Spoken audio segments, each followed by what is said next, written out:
Assalamualaikum warahmatullahi wabarakatuh. Perkenalkan nama saya Ismi. Di sini saya akan tutorial membangun server VoIP dengan aplikasi Minisip Server dan Minisip Phone. Yang pertama, kita install Minisip Server terlebih dahulu.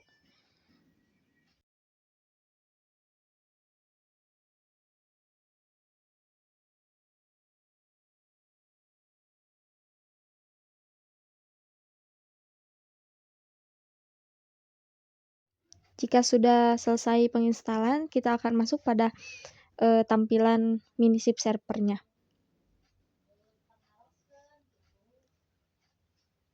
Yang pertama kita bisa klik Windows R, lalu CMD, lalu lihat IP yang tersambung dengan kita.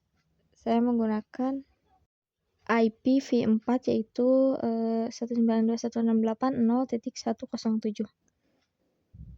Setelah itu kita bisa klik sistem, kemudian di SIP-nya untuk alamat address IP-nya kita ubah menjadi sesuai dengan yang tadi kita cek di CMD.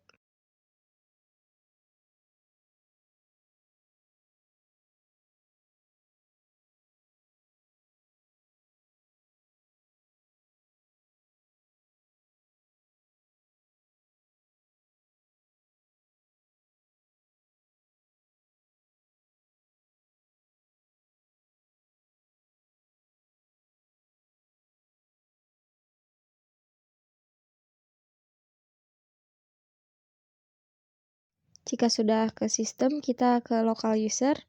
Nah, di sini ada 3 user yang tersedia secara default. Kita bisa melihat username dan password yang akan kita masukkan di aplikasi Minisip Phone. Selanjutnya kita buka Minisip Phone yang kita install sebelumnya. Di sini saya menambahkan user baru, yaitu untuk username-nya 104 dan password-nya juga sama 104.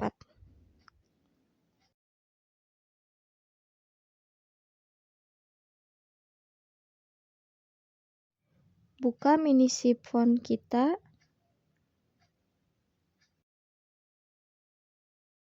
Kemudian untuk server address saya isi dengan alamat IP yang sudah tadi dicek, dan untuk server username-nya dari user yang sebelumnya saya buat itu 104 dan password-nya juga sama 104. Setelah itu oke. Nah, jika sudah tersambung maka tanda call-nya akan bisa dipencet ya. Segitu saja tutorial membangun server dari Minisip Server dan Minisip Phone dari saya. Terima kasih.